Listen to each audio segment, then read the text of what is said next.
बमाशर गर खुदा फुर्सत जवाबे मन हमी गोयम शहीदी खंजरे इश्कत गवाही मन कफनदारम। আল্লাহ যখন বলবে শহীদ আমি আল্লাহর পথে তুমি কি কাজ করেছো বলো, শহীদ বলবে আল্লাহ আমার রক্ত মাখা কাফর আজকে সাক্ষী দেবে। আমার রব খুশি হইয়া শহীদের ডান হাতে আমলনামা দিয়ে ডাইরেক্ট জান্নাত দিয়ে দেবেন। ফারুক আজম ওমর রাদিয়াল্লাহু তাআলা আনহু এর জন্য আল্লাহর কাছে দোয়া করতেন শাহাদাতের জন্য, আল্লাহুম্মা রযুকনি শাহাদাতান ফি সাবিলিক ওয়াজআল মাউতি ফি বালাদি রাসূলিক। ও আল্লাহ তুমি আমাকে তোমার রাস্তায় শহীদ হিসাবে কবুল করো, তোমার নবীর শহরে আমার মৃত্যু দিও। হযরত ওমরের দুটি দোয়া আল্লাহ একসাথে কবুল করেছেন, সুবহানাল্লাহ। আমার প্রিয় ভাইয়েরা, সবাই শহীদ হতে পারবে না, কিন্তু আপনার কাছে আরেকটি ফোঁটা আছে, আরেকটি দামি বিন্দু আছে যেটা জাহান্নামের আগুনকে নিভিয়ে দিতে পারে, সেটা হলো চোখের পানি। আমার কথা বুঝে থাকলে একটু জবাব দেবেন দয়া করে। আমাদের সকলের চোখে পানি আছে না নাই? আল্লাহর ভয়ে চোখের পানি ছেড়ে দিয়ে কাঁদার সুযোগ আছে না নাই? আমার রাসূল বলেছেন মা মিন মুমিন ইয়াখরুজু মিন আইনাইহি দুমু ওয়ালাউ কানা মিসলু রাসিল যুবাবি মিন খাশিয়াতিল্লাহ হাত্তা ইউসিবা হাররা ওয়াজহিহি ইল্লা হারামাল্লাহু আলাইহিন নার। প্রিয় নবীজি সাল্লাল্লাহু আলাইহি ওয়াসাল্লাম বলেন আল্লাহর ভয়ে যখন মুমিনের চোখ থেকে মাছির মাথার মতো ছোট্ট সামান্য একটু পানি বের হয়, সেটা গাল স্পর্শ করার সাথে সাথে আল্লাহ জাহান্নামের আগুন হারাম বানায়া দেয়। আমার প্রিয় ভাইরা, 5 গ্রুপ মানুষ হতভাগ্য যাদের আমল আল্লাহ পর্যন্ত পৌঁছে না। ওই 5 গ্রুপ আমি সংক্ষেপে আপনাদের সামনে তুলে ধরবো ইনশাআল্লাহ। আর আপনি নিজেকে সেখানে খুঁজবেন। যদি দেখেন যে কোনো এক গ্রুপের মাঝে আপনার নাম ঢুকে গেছে, তাহলে আপনার চোখে পানি আছে, তাওবা কবুল হওয়ার সুযোগও এখনো আছে। আপনি আজকেই কেঁদে আল্লাহর কাছে চোখের পানি ছেড়ে দিয়ে তাওবা করুন, ইনশাআল্লাহ আপনার চোখের পানি আপনার জাহান্নামের আগুনকে নিভিয়ে দেবে। 5 দল মানুষের আমল কবুল হয় না। কয় দল? ওয়াজ বাড়িতে নিয়েন, ওয়াজ শুনে এখানে রেখে যাবেন না। আমার সাথে একটু কথা বলুন, কথা বললে কল পর্যন্ত ধাক্কা লেগে পৌঁছে যাবে। আমি আবার প্রশ্ন করছি, জবাব দিন, কয় দল মানুষের আমল কবুল হয় না? 5 দল। এই 5 দল আবার 2 গ্রুপে বিভক্ত, 2 সারিতে বিভক্ত। প্রথম সারিতে 3 দল, দ্বিতীয় সারিতে 2 দল, এই মোট হলো 5 দল। প্রথম গ্রুপ 3 দল, 1 নাম্বার কাফের, 2 নাম্বার মুশরিক, 3 নাম্বার মুনাফিক। কুফর, শিরক, নিফাক, এই 3টা অপরাধ যে ব্যক্তি করবে তার ঈমানও শেষ, তার আমলও শেষ। দ্বিতীয় গ্রুপে আছে 2 দল যাদের ঈমান থাকে কিন্তু আমল কবুল হওয়া বন্ধ। ওই 2 গ্রুপের মাঝে প্রথম গ্রুপ যারা হারাম খায়, দ্বিতীয় গ্রুপ যারা বেদাতে লিপ্ত। হারাম খোরের কোন নেক আমল কবুল হবে না। قال النبي صلى الله عليه وسلم من اشترى ثوبا ب10 دراهم فيه درهم حرام لم يقبل الله له صلاته ما دام عليه। প্রিয় নবীজি বলছেন, যে 10 দিরহাম দিয়ে একটি কাপড় কিনলো, 9 দিরহাম হালাল, 1 দিরহাম হারাম। ওই 1 দিরহাম হারাম তার কাপড়ে ঢুকে গেছে। ওই কাপড় পরে যতই নামাজ পড়ুক আল্লাহ 1 রাকাত আর কবুল করবেন না। সুদে টাকা লাগাইয়া ইমাম সাহেবের পিছনে প্রথম কাতারে দাঁড়াইয়া নামাজ পড়ে এমন নামাজি বাংলাদেশে আছে না নাই? যে যায় নামাজে খাড়াইয়া নামাজ পড়ে এটাও সুদের টাকা দিয়ে কিনছে। অফিসে যাওয়ার পরে ঘোষ না দিলে সিগনেচার করে না, অথচ 5 ওয়াক্ত নামাজি এমন ঘুষখোর ও পিছার যশোরেও আছে না নাই? হ্যাঁ, নামাজ পড়ে, রোজাও রাখছে রমজান, 5 ওয়াক্ত নামাজ, 30টা রোজা রাখছে। আচ্ছা, বাংলাদেশে রমজান মাসে ঘোষের লেনদেন বন্ধ ছিল না চালু ছিল? এই ভাইয়েরা, কথা বলতে হবে তো। আচ্ছা, রমাদান মাসে ঘোষ কি কমছে না আর একটু বাড়ছে? কারণ সাধারণ যে ঘোষের হার ছিল, ঘুষখোররা শেষ দশকে কয় ঈদের বকশিস দিবেন না, আগে দিতেন 500, এখন যে ঈদের আগেও 500 দিলে কি হয়? তা আমরা কি ঈদ করবো না? আমরা পোলা বানিয়ে আছে না? ঘোষের রেট আগের চেয়ে একটু আরো। সকালবেলা অফিসে গেল, প্রতি সিগনেচারে 500,000 টাকার নোট না দিলে সাইন করে না, ফাইল আটকায় রাখে। ঘোষ খাইতে খাইতে 2 পকেট ভর্তি করে ফেলছে। আর হাইয়া আলাস সালাহ আযান শুনেছে, জোহরের টাইম হয়েছে। অফিসার এবার ক্লায়েন্টকে বলতেছে, এই মিয়া দিলে তাড়াতাড়ি দেন, নামাজে যাবো।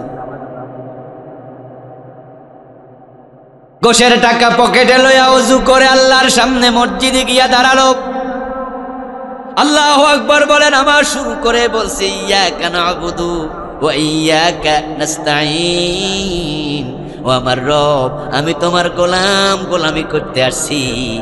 আর সে আজিমের উপর থেকে আল্লাহ প্রশ্ন করে, গোলাম পকেটে এগুলো কি?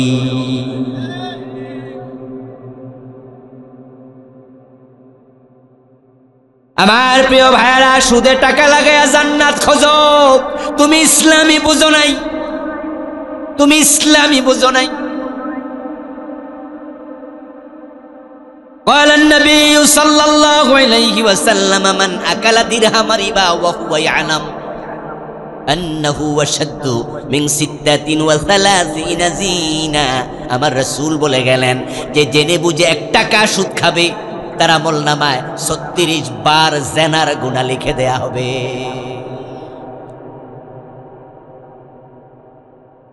1 টাকা সুদ খেলে 3600 বার জিনা হয়। 100 টাকা সুদ খেলে 3600 বার জিনা হয়। 1000 টাকা সুদ খেলে 36,000 বার জিনা হয়। যে সমস্ত মেয়েরা টাকা দিলে ইজ্জত বেচে, তাদেরকে আমরা বলি পতিতা। আরো নিকৃষ্ট বাংলা হলে বলে বেশ্যা। যাকে দেখলে আমরা থুতু ছিটাই।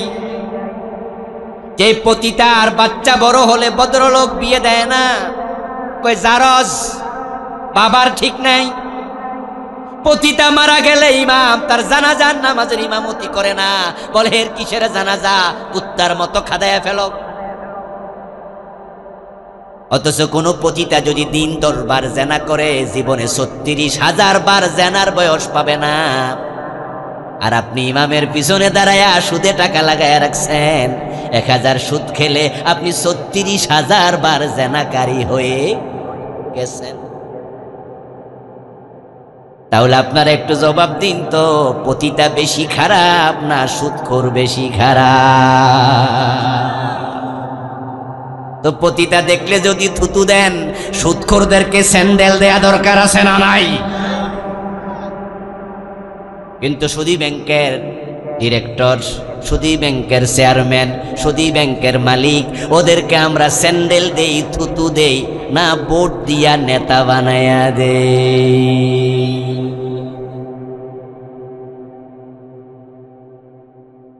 হাদিসে এসেছে, লিররিবা 73 বাবান আইসারুহা আইয়ানকিহার রাজুলু উম্মাহ। সুদ খেলে বড় বড় 73টা গুনাহ আল্লাহ আমলনামায় লিখে দেয়। সবচেয়ে ছোট গুনাহ হলো নিজের মায়ের সাথে জিনা করা, মাকে বিয়ে করা, মায়ের ইজ্জতে হাত দেয়া। আর কত নিচে নাম্বা, আর কত নিচে। আল্লাহর হাবিব সাল্লাল্লাহু আলাইহি ওয়াসাল্লাম হারাম ভক্ষণকারীদের প্রসঙ্গ আলোচনা করতে গিয়ে একদিন বললেন, এক ব্যক্তির কথা শুনে ইউতিলুস সাফারা আশআসা ওয়া আগবারা ওয়া ইয়ামুদ্দু ইয়াদাইহি ইলাস সামা ওয়া ইয়াকুলু ইয়া রাব্বি ওয়া মাত'আমুহু হারামুন ওয়া মাশরাবুহু হারামুন ওয়া মালবাসুহু হারাম ওয়া গুযিয়া বিল হারাম فأنى يستجاب لذلك رواه مسلم। আপনি হারাম খায়া কাবা শরীফে চলে গেছেন, আল্লাহর ঘরের সাথে বুক লাগাইয়া মাতাফের মাঝে খাড়াইয়া মিনায় মুজদালিফায় দাঁড়াইয়া আকাশের দিকে দুই হাত তুলে বলেন, আল্লাহ ও আল্লাহ আমার এই দাও, আমার সে দাও, আমার দোয়া কবুল করো, আমাকে রহম করো। আর মনে মনে ভাবেন এমন জায়গায় দাঁড়াইছি কত নবীর পায়ের ধুলি এখানে লেগে আছে, তার কোনো হিসাব। এখানে দোয়া আল্লাহ ফিরাবে না। কাবার মুলতাজামের সাথে বুক লাগাইয়া হাত তুলে দোয়া করছো, রব রব রব। মনে মনে ভাবছো এমন জায়গায় বুক লাগাইছি কত নবী কত সাহাবীর বুক এখানে লেগে আছে, হিসাব নাই। এখানের দোয়া আল্লাহ ফিরাবে না। আমার রাসূল বলেন, অথচ ওই দোয়াকারী হারাম খাইছে, রক্তে হারাম, গোস্তে হারাম, যে পানি খাইছে পানির বিল যে টাকা দিছে ওই টাকাটাও মাতাফে কেন, মিনায় আরাফায় কেন, মুলতাজামে কেন, মিজাবে রহমতে কেন, হাতিমে কাবায় কেন? তুমি কাবার ভিতরে ঢুকে দোয়া করো, হারাম খাইলে দোয়াও কবুল হয় না। আপনারা যারা ঘুষ খান থেমে যান, প্লিজ থেমে যান। যারা সুদে টাকা লাগাইছেন আজকে তাওবা করেন, থেমে যান। ওজনে কম দিচ্ছেন, মালে বেজাল দিচ্ছেন, মানুষ ঠকাচ্ছেন, থেমে যান। আপনার সব আমল কবুল হওয়া বন্ধ বন্ধ বন্ধ। বিদ্যুতের বাতি আসার আগে, ইলেকট্রিসিটি আসার আগে, বিবাহের অনুষ্ঠানে রাতের বেলায় গ্রামে গঞ্জে এরকম বড় বড় কিছু লাইট ছিল, হারিকেনের চেয়ে আরো বড়, যেগুলো ফার্ম দিলে তার ফলে আলো জ্বলত। হেসাং লাইট। আমাদের বয়সী যারা আছেন তারা এগুলো দেখেছেন। এখনকার ফোলাপানরা তো আর এগুলো দেখে না, এখন প্রয়োজনও নাই। ওই হেসাং লাইট মাঝে মাঝে আলো দিত না, নিষ্প্রভ হতো, এরকম করে আস্তে করে মরে যেত। তা আমরা দেখতাম যারা এগুলো দায়িত্বশীল তারা যাইয়া এগুলাকে খুলে মুছে টুছে ঠিক করে দিলে আবার আলো জ্বলত। আমার মনে আছে এক অনুষ্ঠানে আমি যিনি ঠিক করছে তারে বললাম যে চাচা কিছুক্ষণ আগে দেখলাম এটা জ্বলে না, এখন যে ভালোই জ্বলে। বলতেছে, বাতিজা এখান দিয়া কেরোসিন উঠার জন্য একটা যন্ত্র আছে, তো ওটার মাথার মাঝে কিছু ধুলাবালি পড়ে গেছিল, তো কেরোসিন যখন উঠতে পারে না আলো জ্বলে না, আমি একটু মুছে সাফ কইরা দিছি, এখন কেরোসিনও ওঠে, আলো জ্বলে। যারা হারাম খান কবুলের দরজায় ময়লা পড়ে গেছে, আসমান পর্যন্ত আমল।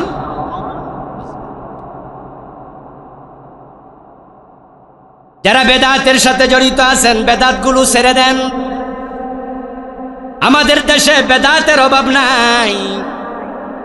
আমার দোস্ত, রাসূল সাল্লাল্লাহু আলাইহি ওয়াসাল্লাম এবং তার সাহাবারা ইবাদতের নিয়তে যে আমলটা করে নাই সেটা নতুন করে চালু করার নামই হলো বেদাত।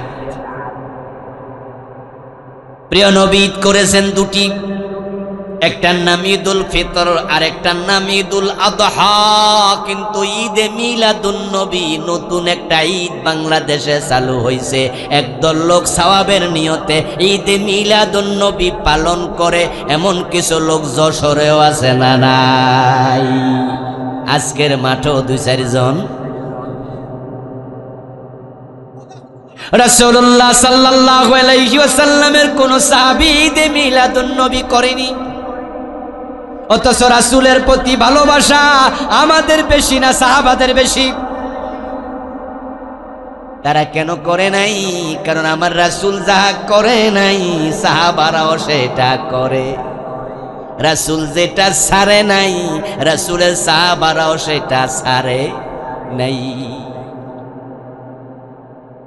এখন আপনারা ঈদে মিলাদুন নবী পালন করছেন, মজা পাইছেন, এটা বেদাত।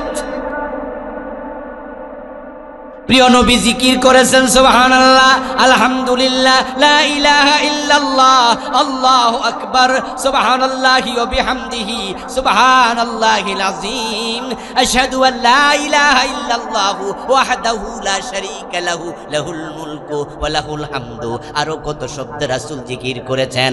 হাদিসের মাঝে আপনি পাবেন এভেলেবেল রাসূলের জিকিরের আলফাজ, কিন্তু আপনারা আজকে নতুন জিকির বানাইছেন।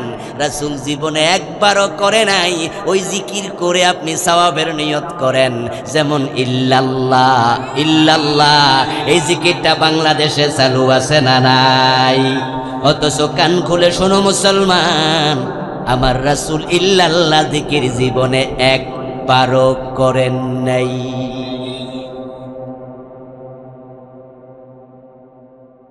ও প্রিয় ভাইরা, বেদাত আপনার ভিতরে ঢুকে গেলে আপনি একবারে বরবাদ। এ নিয়ে আমি বই লিখেছি। এই বইটার নাম দিয়েছি প্রচলিত বিদাত ও তা থেকে বাঁচার উপায়। এই বইতে আমি 38টা বেদাত লিখছি, যেগুলো বাংলাদেশে চলছে। আপনি হয়তো জানেন না যে এটা বেদাত, কারণ আপনি তো পড়েন নাই। এবার আপনাদের কাছে আমি জিজ্ঞাসা করি, না যাই না বিষ খাইলে অসুবিধা আছে না নাই?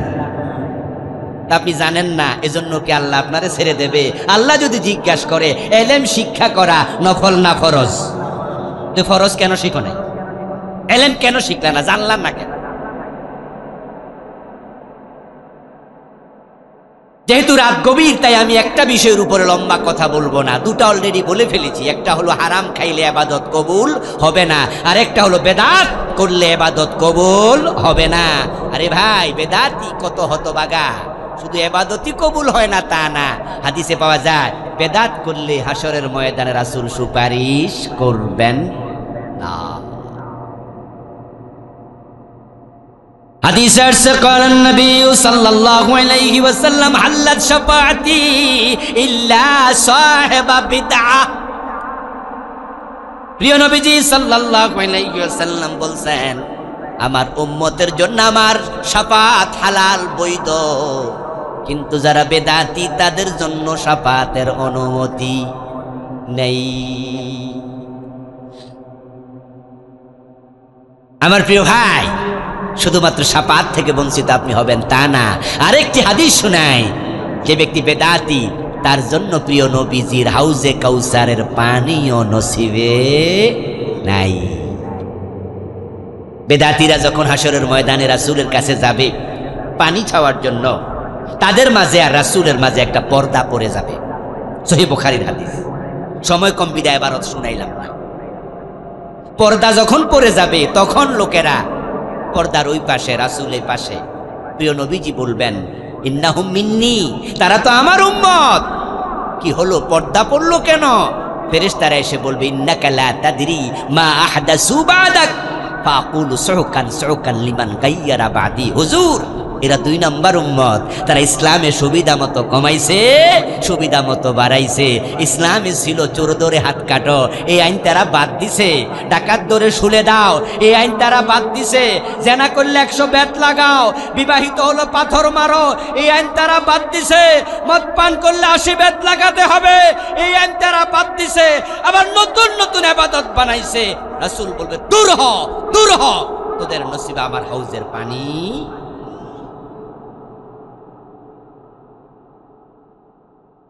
শেষ 2 গ্রুপ বলে দিলাম সংক্ষেপে। 38টা আছে, 2টা বলছি, বাকি আছে 36টা। আমার লিখা মোট 7টা বই আছে আলহামদুলিল্লাহ। আমার ড্রাইভার আছে, এখানে গাড়ি আছে, ওখানে 7টাই আছে। যারা নিতে চাইবেন তারা শেষ দিকে ড্রাইভার থেকে নেবেন। বাকি 36টা জানবেন, জানতেই হবে। আর ইল্লাল্লাহ জিকির বেদাত, এই কথা শুই না যারা মনে মনে কষ্ট পাইছেন, এটার মাঝে আমি লিখেছি। আপনি একটু নিজে পড়বেন, পড়ার পরে আপনার হুজুরের কাছে আপনি বইটা নিবেন, নিয়ে বলবেন, আবুল কালাম আজাদ সাহেব বলেছে এবং লিখে গেছে, বই আমি আনছি, উনি এখানে লিখেছেন আল্লাহর নবী এবং তার সাহাবারা ইল্লাল্লাহ জিকির একদিনও করে নাই। আপনি যা আমাদের শিখান, আপনি কই পাইছেন? আপনাকে দেখাতেই হবে। আপনার হুজুর যদি দেখাইতে না পারে, তাহলে বুঝে নেবেন ডাল মে কুছ কালা হে। আমার প্রিয় ভাই, আসুন এবার প্রথম তিন দলে যারা কুফরি করবে তাদের ঈমানও শেষ, আমলও শেষ। শুধু কাদিয়ানি কুফরি করে না, কুফরি আমাদের অনেকের ভিতরেও। কাফের হওয়ার জন্য আল্লাহর পুরা কোরআন অস্বীকার করা জরুরি নয়। এই কিতাবের যদি কেউ একটা অক্ষর অস্বীকার করে সেও কাফের হয়ে যাবে। কাদিয়ানি কাফের হয়েছে, তারা কিন্তু নামাজ রোজা সব করে। আপনারা যদি ঢাকার বকশীবাজারে যান, মাদ্রাসা বোর্ডের পাশেই দেখবেন কাদিয়ানীদের একটা সুন্দর মসজিদ আছে, আহমদিয়া মুসলিম জামাত লেখা আছে। ওখানে 5 ওয়াক্তে আজান হয়, 5 ওয়াক্তে নামাজ হয়, কিন্তু তারা সবগুলো কাফের। সব আলেম একমত, হক্কানি সব আলেমের ফতুয়া, কাদিয়ানি মোমেন না কাফের। কেন কাফের? উত্তর হলো তারা কোরআনের একটি মেসেজ অস্বীকার করেছে। একটি মাত্র মেসেজ, যেখানে 4টা অক্ষর আছে, খা, আলিফ, তা, মিম, খাতামান নাবিয়্যিন। আল্লাহ তাআলা যেখানে বলেছেন আমার নবী মুহাম্মদ হলো শেষ নবী। যারা কাদিয়ানি তাদের ঈমান হচ্ছে, আকীদা হচ্ছে গোলাম আহমদ কাদিয়ান সেও নাকি নবী। অথচ গোলাম আহমদ কাদিয়ানের জন্ম 1835 খ্রিস্টাব্দে। কোরআন নাজিল হয়েছে আজ থেকে 1400 বছর আগে আল্লাহর হাবিবের উপরে 623 খ্রিস্টাব্দ, নাকি 623 না 620? একটু হিসাব করেন তো, একটু আমি কনফিউজ। রাসূলের উপরে, রাসূলের জন্ম 570 খ্রিস্টাব্দে, 40 বছর বয়সে কোরআন নাজিল শুরু, তো 40 যোগ করলে 610 হবে নাকি? 610। তাহলে কাদিয়ানের গোলাম আহমদের জন্ম হলো 1835, 610-এ কোরআন নাজিল শুরু। তাহলে কোরআন নাজিল হওয়ার 1200 বছর পরে আইসা এক বেড়া আমি নবী। আল্লাহ এর 1200 বছর আগে বলছে মুহাম্মদ শেষ নবী। আপনাদের কাছ থেকে আমি জানবো, আওয়াজ দিয়ে বলতে হবে, ঈমানের আওয়াজ দেন, রাসূলের পরে আর কোন নবী আছে? গোলাম আহমদ কাদিয়ান নিজে নবী দাবি করলো, কাফের হয়ে গেল, আল্লাহর মেসেজের সাথে সংঘর্ষ বাধায়া দিল। এখন যারা গোলাম আহমদ কাদিয়ানকে নবী মনে করে ওই মেসেজ অস্বীকার করার কারণে তারাও কাফের হয়ে। এবার জবাব আপনাদের দিতে হবে, গোলাম আহমদ কাদিয়ান তাকে নবী মেনে যারা কাফের হলো তারা আল্লাহর বিধান মেসেজ মানে নাই। কয়টা? জোরে বলেন কয়টা? আচ্ছা, একটা বিষয় আমাদের সলিউশন হলো। এবার দ্বিতীয় একটা প্রশ্ন করব, ইবলিস শয়তান মোমেন না কাফের? সে আল্লাহর আইন মানে নাই। কয়টা? আবা ওয়াস্তাকবারা ওয়া কানা মিনাল কাফিরিন।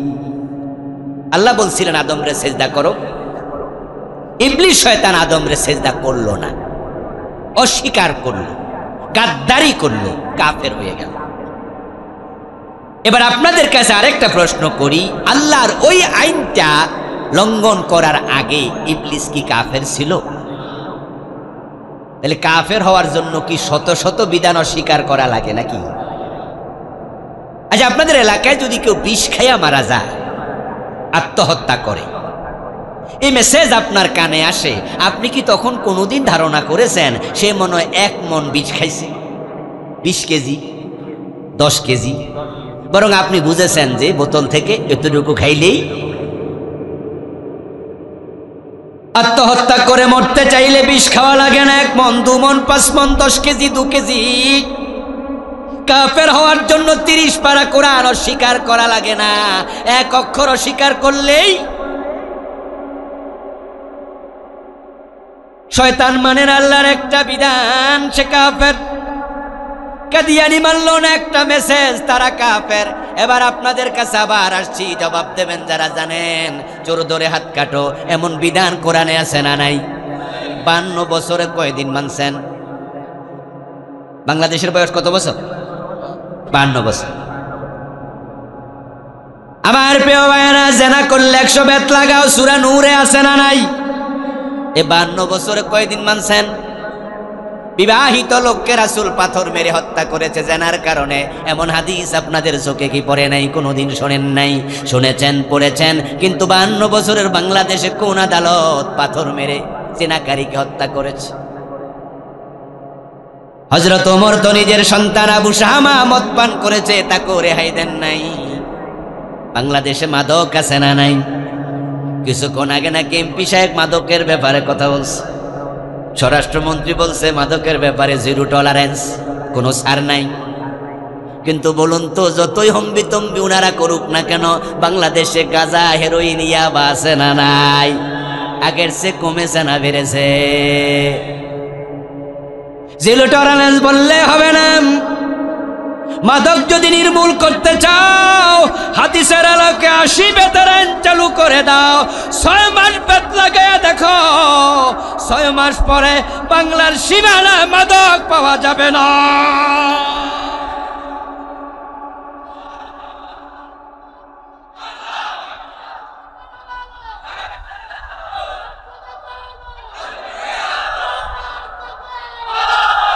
আমার ভাইরা, হ্যাঁ, স্বরাষ্ট্রমন্ত্রী জিরো টলারেন্স নীতি অবলম্বন করছেন মাদকের ব্যাপারে, ধন্যবাদ জানাই।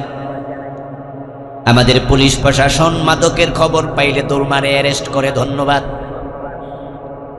মাদকের সবচেয়ে গুরুত্বপূর্ণ রুট হলো কক্সবাজারের ইয়া। মায়ানমার থেকে ইয়াবা আসে সবচেয়ে বেশি।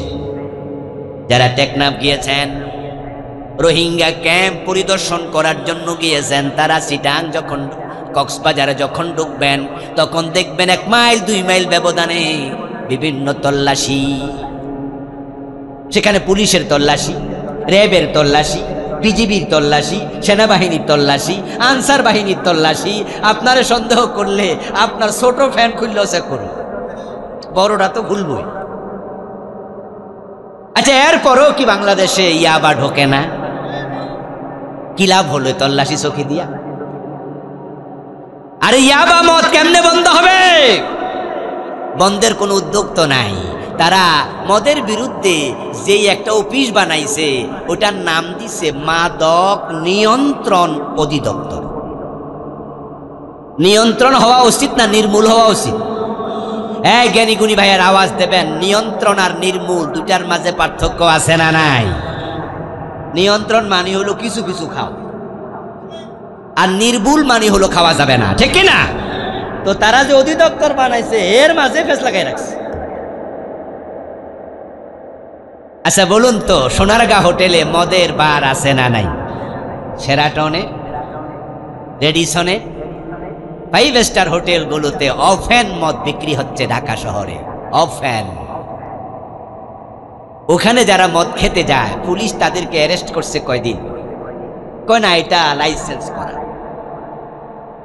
ওইটা লাইসেন্স করা দোকান। তাহলে তোমরা যদি মদের লাইসেন্স দাও, এক দেশে 2 রকম আইন দিয়া কখনো মাদক নির্মূল হবে না।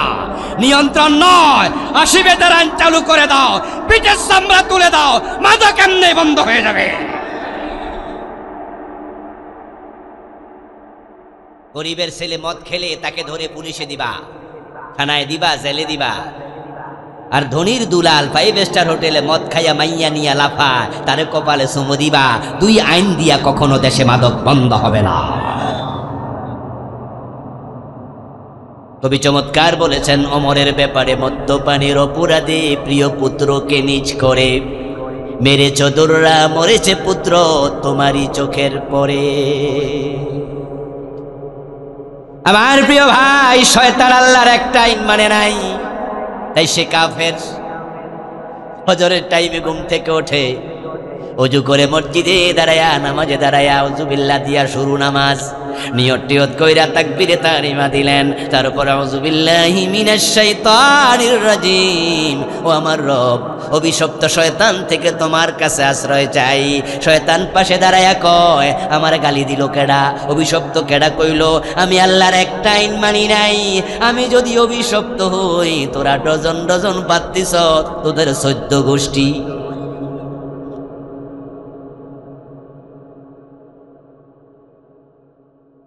ও দোস্ত, আপনি কাদিয়ানিকে কাফের বলবেন, তার আল্লাহর একটা মেসেজ মানে না। চোর ধরে হাত কাটাও মানলেন না, ডাকাত ধরে শুলে দাও মানলেন না, জেনা করলে পাথর মারো মানলেন না, মদ পান করলে আশীর্বাদ দাও মানলেন না। আল্লাহর ভক্ত বালা লাহুল খালকু ওয়াল আমর, এখানে অক্ষর আছে 15টা, কয়দিন মানলেন? বাংলা অর্থ হলো সাবধান, সৃষ্টি যার, আইন চলবে শুধুই তার। 52 বছরের বাংলাদেশ আল্লাহর আইনে চলছে কয়দিন? তো কাদিয়ানি একটা মানে না, শয়তান একটা মানে না, আপনারা মানেন না ডজন ডজন। তারা কাফের যদি হয় নিজেদের খবর কি?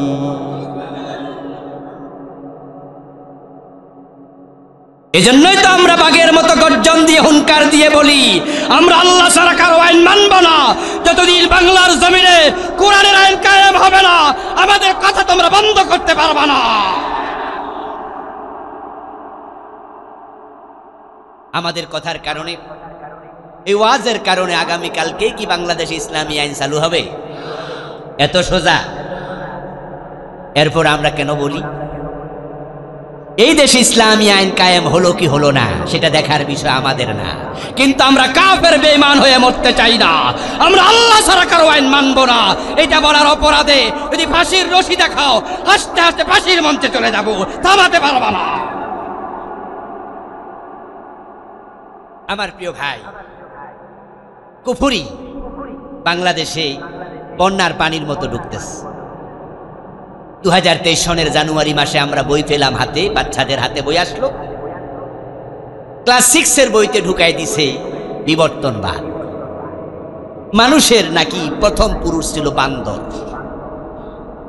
অথচ মানুষের প্রথম পুরুষ আদম, এমন আলোচনা আল্লাহর কোরআনে আছে না নাই? যদি কেউ মনে করে প্রথম পুরুষ বাদর ছিল, সেখান থেকে মানুষ আসছে, ঈমান আছে না গেছে? কুফরি তারা সিলেবাসে ঢুকাই দিছে। আলহামদুলিল্লাহ আমরা আলেম ওলামারা প্রতিবাদ করেছি। জানুয়ারির মাহফিলগুলোতে আমরা প্রতিটা মাহফিলে বলেছি বিবর্তনবাদ কুফর, এটা বাংলাদেশে চলতে দেয়া হবে না। সরকার শুনল, সাবেক শিক্ষামন্ত্রী ডাক্তার দীপুমণি কমিটি বানালেন, ওই কমিটি রিপোর্ট করল।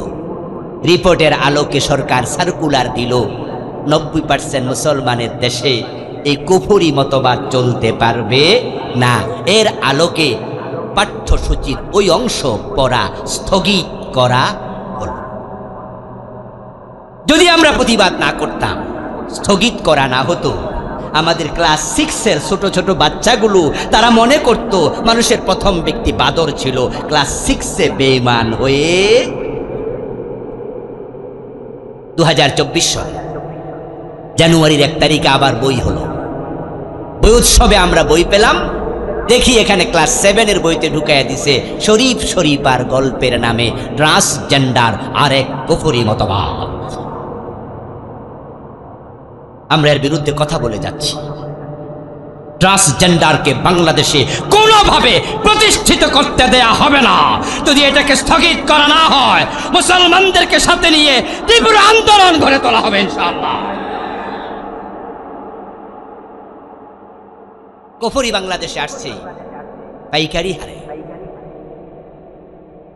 এ নিয়ে আমি আলাদা বই লিখেছি, নাম দিয়েছি ঈমান কুফর ও নিফাক। এই বইতে আমি বাংলাদেশে চলমান 56টা কুফর তুলে ধরেছি। আপনাকে জানতেই হবে, আপনার জন্য ইলম শিক্ষা করা ফরজ। তলাবুল ইলমি ফরিদ আলা কুল্লি মুসলিম। কি কি কুফর চলমান সময় নেই, বলতে পারবো না, কারণ রাত গভীর হচ্ছে, 12টার কাছাকাছি। আমার বন্ধু 1 নাম্বার গেল কুফর। আগে বলেছি 2টা, 3টা চলে গেল আর রইল 2টা। এর মাঝে পরেরটা হলো শিরিক। বাংলাদেশে শিরিক আছে না নাই? অভাব নাই।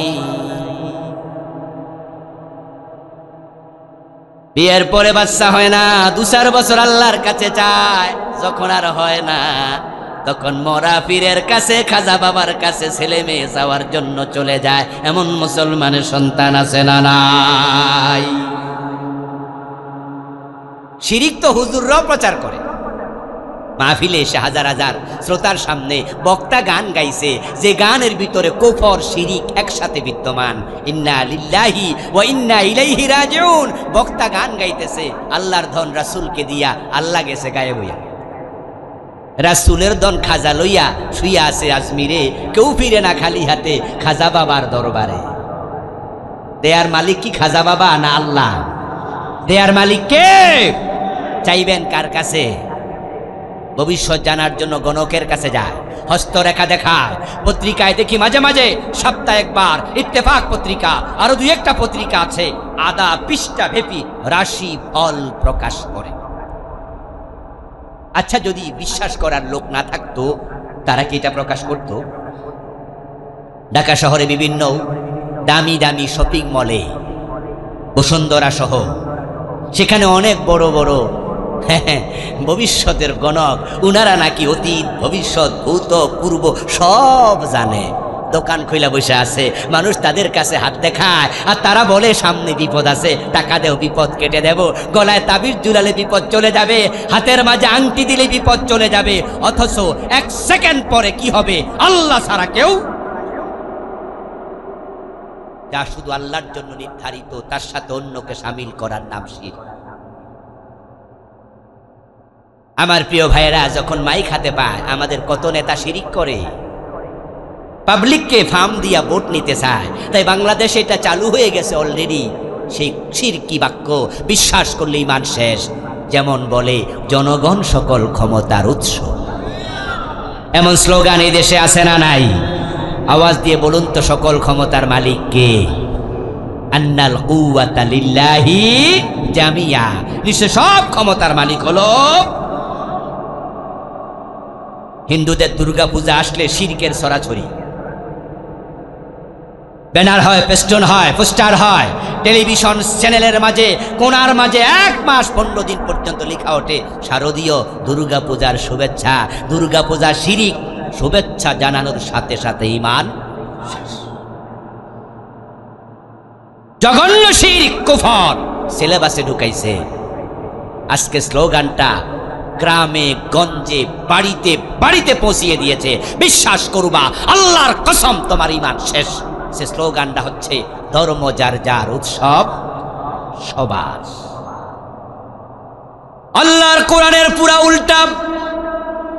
কোরআন মাজিদ আল্লাহ তাআলা বলছেন, লাকুম দীনুকুম ওয়ালিয়া দীন। এই আয়াত সবাই মুখস্থ পারেন, অর্থের দিকে একটু খেয়াল করুন। আল্লাহ তাআলা বলছেন, লাকুম দীনুকুম, তোমাদের ধর্ম তোমার, ওয়ালিয়া দীন, আমার ধর্ম আমার। এবার আপনারাই বলুন তো, দুইটা এক না আলাদা? তাহলে স্লোগান হবে, ধর্ম যার, উৎসব শুধুই। এই জাতীয় শিরিক নিয়ে আমি আলাদা বই লিখেছি, আলহামদুলিল্লাহ। খুবই জীবন ঘনিষ্ঠ কিছু বই আল্লাহ আমাকে দিয়ে লিখিয়েছেন। এই বইতে আমি 29টা শিরিক লিখছি, 29টা। একটা শিরিক নিয়ে মরবেন, ঈমান শেষ। আপনাকে জানতে হবে কোনটা শিরিক। আমি আপনাকে বলে দিলাম যে আপনার ডায়াবেটিক আছে, আমি একজন ডাক্তার মানুষ, ধরেন ব্লাড সুগার টেস্ট করে, ব্লাডের সুগার আমি দেখলাম যে আপনার সুগারের পয়েন্ট 15, 16, 17, বলে দিলাম ভাই আপনার তো ডায়াবেটিক। এবার ডায়াবেটিক যদি কারো হয়, চিনি খাওয়া বন্ধ কি ডাক্তারে করে না রুগিয়ে করে? ই খাইলে ডায়াবেটিক বেড়ে যায়, সে সতর্ক এবার আপনি হবেন। ডাক্তারের কাজ জানাইয়া দেয়া, রোগীর কাজ সতর্ক হওয়া, আমার কাজ শিরিক তুলে ধরা, শিরিক থেকে বেঁচে থাকার জন্য এলেম অর্জন করা, এর আলোকে আমল করা সবার দায়িত্ব, ঠিক কিনা? লেখকরা বলবে, লিখবে, ওয়াইজিনরা বলবে, আমরা সবাই মানব। আরেকটা হলো নিফাক। যাদের কলবে নিফাক আছে, তাদের ঈমান শেষ। প্রিয় নবীজির হাতে হাত রেখে কালেমা পড়ছে আব্দুল্লাহ ইবনে উবাই, রাসূলুল্লাহর পিছনে দাঁড়ায় নামাজ পড়ছে, দুই একটি জিহাদের মাঠেও রাসূলের সাথে গেছে। কিন্তু তার ব্যাপারে আল্লাহর বক্তব্য হলো, ইন্নাল মুনাফিকিনা ফিদ দারকিল আসফালি মিনান নার, জাহান্নামে সবার তলায় থাকবে। কে মুনাফিক আমরা জানি না, এটা অন্তরের ব্যাপার, আল্লাহ ভালো জানেন। দুই একটি উদাহরণ আমি দেই, বুঝবেন।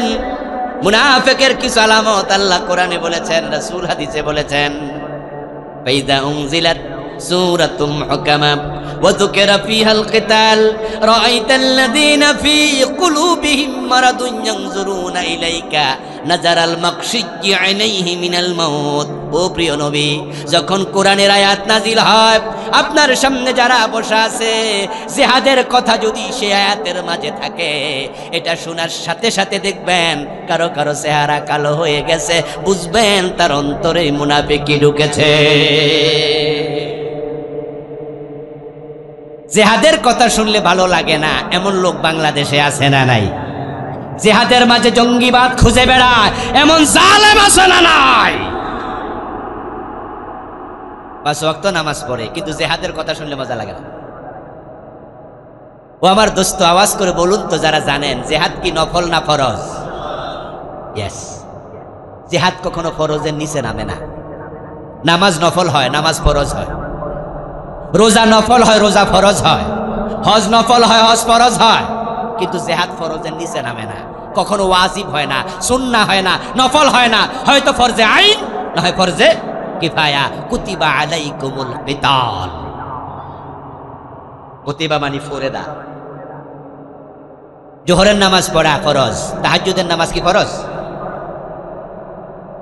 রমাদানের রোজা ফরজ আশুরার রোজা কি ফরজ জীবনে হজ একবার করেছেন ফরজ শেষ আরেকবার যান নফল নামাজ ফরজ হয় নামাজ নফল হয় রোজা ফরজ হয় রোজা নফল হয় হজ ফরজ হয় হজ নফল হয় জিহাদ কখনো ফরজের নিচে নামে না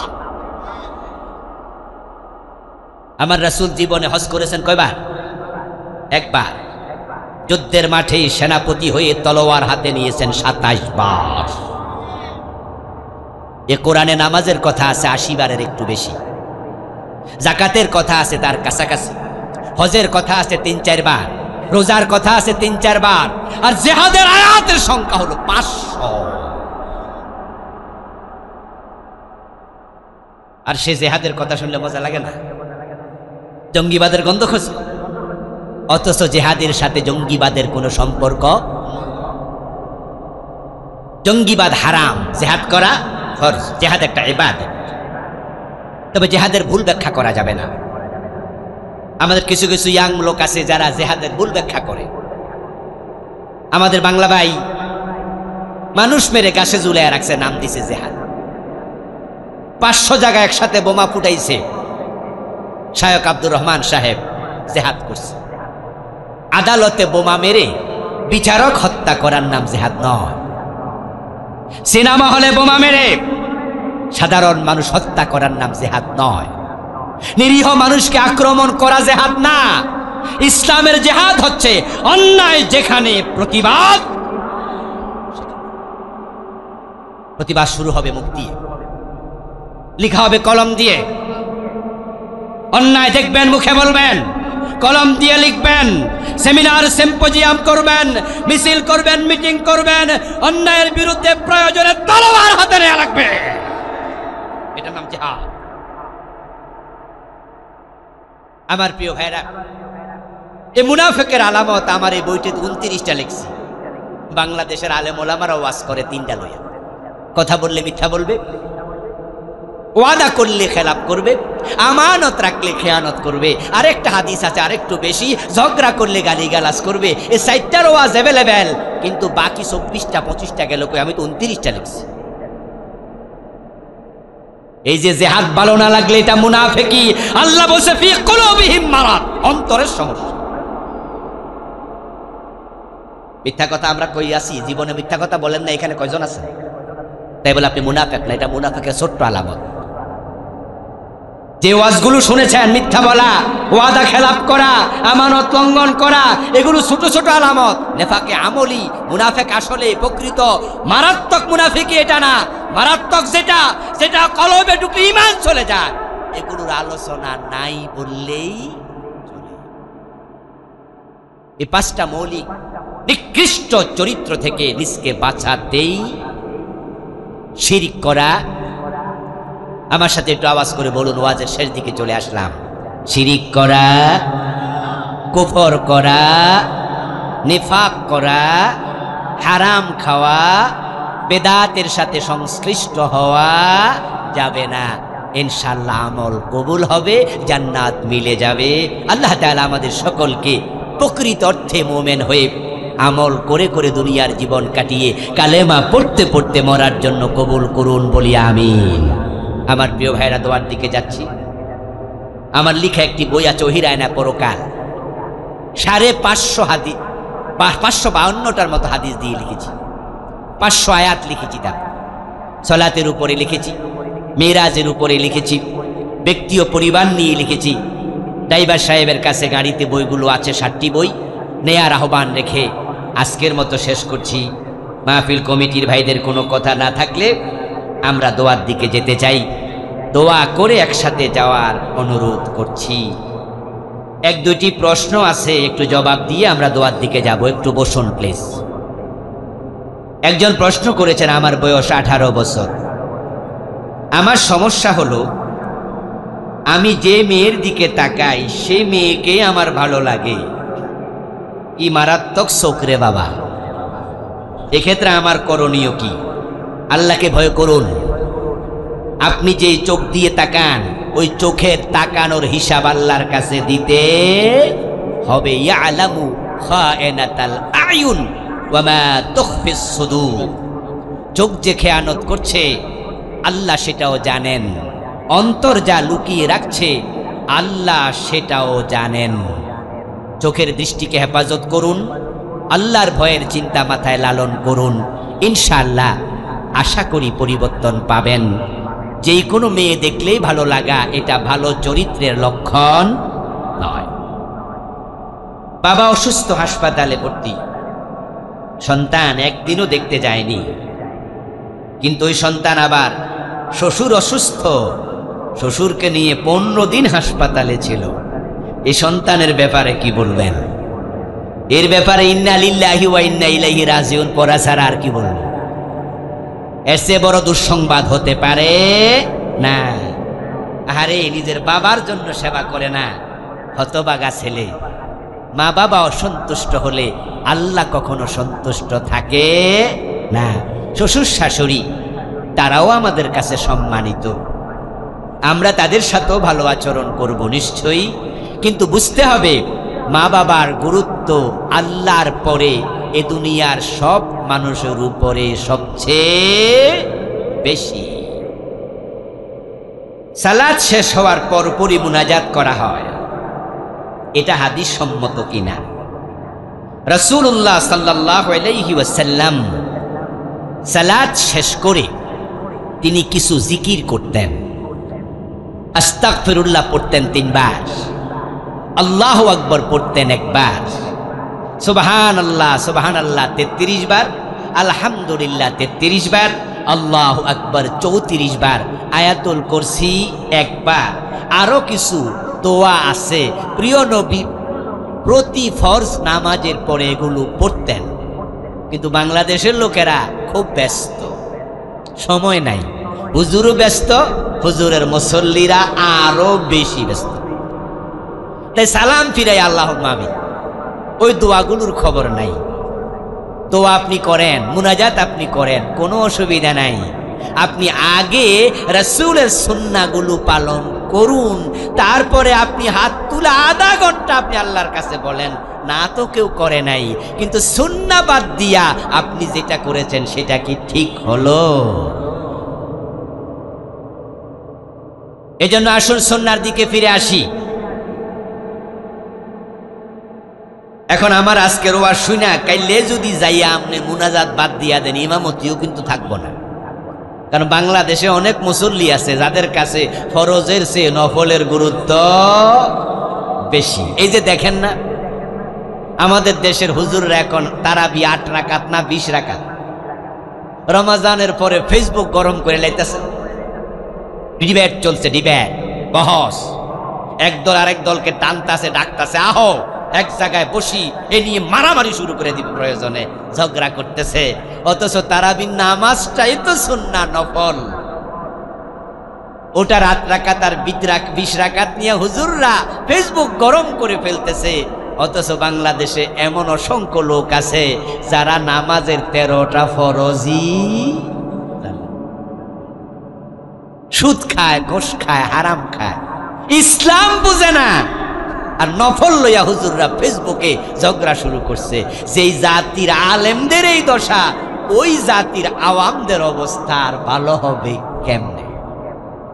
তা আপনি কালকে গিয়ে মুনাজাত বন্ধ কইরা চাকরিটা হারাইয়েন না, বরং আপনার প্রতি আমার পরামর্শ থাকবে, আপনি সালাম ফিরানোর পরে মুসল্লিদের দিকে ফিরে বসবেন। প্রিয় নবী 5 ওয়াক্তে ফিরে বসতেন। আমি আমার সালাতের যে বইটা লিখেছি, হাদিস সহ এগুলো এনেছি, এই বইটা খুব সহযোগী হবে। এই মুনাজাত নিয়েও সেখানে লিখেছি আমি। আপনি 5 ওয়াক্তে ফিরে বসেন, তারপরে বসে আবার সুবহানাল্লাহ, আলহামদুলিল্লাহ এগুলো পড়তে থাকেন। দেখবেন যেগুলো পড়তে 3 মিনিট, 4 মিনিট, 5 মিনিট লাগা যাবে। তো যে সমস্ত মুসল্লিরা দোয়ার জন্য বইয়া রয়েছে, হেরা হুজুরের দিকে চাইয়া বিরক্ত হইয়া এমনি খারাইয়া সুন্নাত পড়া শুরু। ও কি রে, হুজুর তো ওড়ে না, ঘটনা কি? এবার আপনি দেখবেন 4-5 মিনিট পরে নিজে নিজে আপনি একটু দোয়া করেন, দেখবেন যে মুসল্লি একটাও লগে না, হেরা আগে এমনি খারাই গেছে। 2-4 দিন পরে দোয়া করার প্রয়োজন আর হবে না। বুদ্ধি থাকলে ঘর জামাই যাওয়া লাগে না। চেয়ারে বসে সালাত পড়লে আদায় হবে। যে ব্যক্তি দাঁড়িয়ে সালাত পড়তে সক্ষম, তার জন্য বসে সালাত পড়া যাবে না। ফরজ সালাত, নফল পড়তে পারবে, সওয়াব হবে অর্ধেক। ফরজ নামাজ দাঁড়িয়ে পড়া ফরজ, 13 ফরজের 1 ফরজ, আরকান হাকাম 13 ফরজ। এখন যার দাঁড়ানোর সামর্থ্য নাই, সে বসবে মাটিতে, চেয়ারে নয়। কোথায় বসবে? প্রিয় নবী সাল্লাল্লাহু আলাইহি সাল্লাম চেয়ারে বসে নামাজ পড়েন, অথচ উনার জামানাতেও চেয়ার ছিল। কয়েকদিন অসুস্থ ছিলেন, তিনি মাটিতে বসে নামাজ পড়েছেন। এখন আমাদের দেশে চেয়ারে বসাটা একটা মনে হয় যেন ট্র্যাডিশন, একটু ভিআইপি বা 3 কিলোমিটার হাইটা ও বেড়াও চেয়ারে বই, বাজার থেকে 2টা খরচার ব্যাগ হাতে কইরা আইন না, বাড়িতে রাইখা মসজিদে গিয়া চেয়ার খুঁজে। 7 অঙ্গে সেজদা দেয়া ফরজ। কয় অঙ্গে? উমিরতু আন আসজুদা আলা 7 আ'দা। হাদিস। রাসূল সাল্লাল্লাহু আলাইহি সাল্লাম বলেছেন, আমি 7 অঙ্গে সেজদা করতে আদিষ্ট হয়েছি। আদেশ করেছেন কে? এটা ফরজ। 2 পায়ের আঙ্গুল, 2 হাতের তালু, 2 হাঁটু 6টা, নাক এবং কপাল মিলে 1টা, মোট কয়টা? 7টা। তা আপনি যখন চেয়ারে বসবেন তখন হাঁটুর সেজদার কি খবর? হাঁটু তো আসমান উঠে রয়েছে। কিন্তু আপনি যখন মাটিতে বসবেন তখন কিন্তু হাঁটু, পা, হাত 6টাই পারেন, শুধুমাত্র আপনার মাজায় ব্যথা, তাই হয়তো কপালটা ঠেকাতে। তবে যে ব্যক্তি মাটিতে বসতে অক্ষম, দাঁড়াইতেও অক্ষম, এখন সে কি শুবে নাকি চেয়ারে বসবে? এই অবস্থায় আলেমদের 2টি মত। অধিকাংশ আলেম বলেন ওই অবস্থায় চেয়ারে বসার অনুমতি আছে, শোয়ার তুলনায় চেয়ারে বসা এটা আকরাবু ইলাল কিয়াম, এটা দাঁড়ানোর কাছাকাছি। কিছু কিছু আলেম বলেন যে না, যে মাটিতে বসতে পারবে না সে শুয়ে শুয়ে নামাজ পড়বে, এরপরেও চেয়ারে বসা যাবে না। নামাজ হলো আল্লাহর কাছে বিনয় প্রকাশের সবচেয়ে শ্রেষ্ঠতম মাধ্যম। এবার আপনাদের কাছে একটু বিচার দেই, আপনারাই বিচারটা করেন, চেয়ারের মাঝে বিনয় বেশি না মাটিতে বসার মাঝে বিনয় বেশি? হয়ে গেল, আর দরকার নাই, আল্লাহ কোনা 12টা পার হয়ে গেছে। আলহাজ বজলুর রহমান সাহেব 1000 টাকা দিলেন। হ্যাঁ, কে? শ্রমিক কল্যাণ ফেডারেশনের পক্ষ থেকে অনেকগুলো টাকা আসছে। 5000, দ্বিতীয় দিন 5000, মোট 10,000। মাশাআল্লাহ। স্বেচ্ছাসেবক ভাইয়েরা আপনাদের কাছে আসছে, আপনারা যে যা পারেন সহযোগিতা করুন, আল্লাহ তৌফিক দান করুন। আমিন। হাযা মা ইনদি ওয়াল ইলমু ইনদাল্লাহ আলাইহি তাওয়াক্কালতু ওয়া ইলাইহি উনীব। কিছু ভাই ভিতরে ঢুকে যান, 10, 20, 50, 100, 1000, যার যা ভালো লাগে তাদের কাছে দিয়ে দেন। দোয়া করে দিচ্ছি নাকি? আর কোনো কথা নাই তো? হুজুর আপনি দোয়া করে দেন। আলহামদুলিল্লাহি রাব্বিল আলামিন। والصلاة والسلام على نبينا محمد وآله وأصحابه أجمعين ربنا ظلمنا أنفسنا وإن لم تغفر لنا وترحمنا لنكونن من الخاسرين ربنا آتنا في الدنيا حسنة وفي الآخرة حسنة وقنا عذاب النار رب ارحمهما كما ربياني صغيرا اي رب العالمين দুই দিন ব্যাপী তাফসীর মাহফিল কবুল করে নাও আমরা যারা এসেছি আমাদের জীবনের গুনাহগুলো মাফ করে দাও আমাদের সালাম তোমার বন্ধুর কবর মোবারকে পৌঁছায়া দাও এ আল্লাহ আমাদের কারো মা নাই কারো বাবা নাই আপনজন প্রিয়জন কবরে দয়া করে সবার কবরে হাদিয়া পৌঁছায়া দাও সবার কবরকে জান্নাতের টুকরা বানায়া দাও এ আল্লাহ মাহফিলের জন্য যারা টাকা দিলেন পয়সা দিলেন বুদ্ধি দিলেন পরামর্শ দিলেন এ আল্লাহ দৈহিক পরিশ্রম করলেন সবার সব খেদমত কবুল করে নাও দানকারীদের দানের সওয়াব আপনজনের কবরে পৌঁছায়া দাও এ দানের উসিলায় হালাল জীবিকা বাড়ায়া দাও হারাম থেকে বেঁচে থাকার তৌফিক দিয়া দাও আয় রাব্বাল আলামিন এলাকার ব্যবসায়ীদের ব্যবসার মাঝে বারাকা দাও বিপদ মুসিবত থেকে তাদের হেফাজত দাও কৃষক শ্রমিক চাকরিজীবী ব্যবসায়ী প্রবাসী আমরা যারা আছি আমাদের সকলের যাবতীয় দায়িত্ব তুমি নিয়ে নাও বিপদ মুসিবত থেকে মাহফুজ করে দাও আমাদের রুজি রোজগারে বরকত দাও আমাদের সকলকে হারাম থেকে বেঁচে থাকার তৌফিক দিয়ে দাও আয় রাব্বাল আলামিন মাহফিল কমিটি সভাপতি সেক্রেটারি কোষাধ্যক্ষ সদস্যবৃন্দ ইয়া আল্লাহ যারা এই মাহফিলের জন্য যত পরিশ্রম করেছে এলাকার যুবকেরা সবাইকে আবু বকর সিদ্দিকের মতো ঈমানওয়ালা বানায়া দাও ওমরের মতো মুজাহিদ বানায়া দাও আমাদের যার মনে যে নেকাশা আছে পূর্ণ করে দাও যার যে বিপদ আছে দূর করে দাও এলাকার এমপি সাহেব ইউনিয়নের চেয়ারম্যান সাহেব অন্যান্য দায়িত্বশীল যারা আছে এই মাহফিলে এসেছেন সহযোগিতা করেছেন সকলকে কোরআনের কর্মী বানায়া দাও দেশ জাতি দ্বীনের বড় খাদেম বানায়া দাও ইয়া আল্লাহ আমার মা বোনেরা মাহফিল শোনার জন্য 2 দিন ধরে এসেছেন ইয়া আল্লাহ যারা দোয়া চেয়েছেন এবং যারা হাজির হয়েছেন আমার মা বোনদেরকে ফাতেমাতুজ জাহরার মতো ঈমান আমলওয়ালা বানায়া দাও ওয়ারহামনা وانصرنا واجعل آخر كلامنا عند الموت لا إله إلا الله محمد رسول الله والسلام عليكم ورحمة الله وبركاته سبحانك اللهم وبحمدك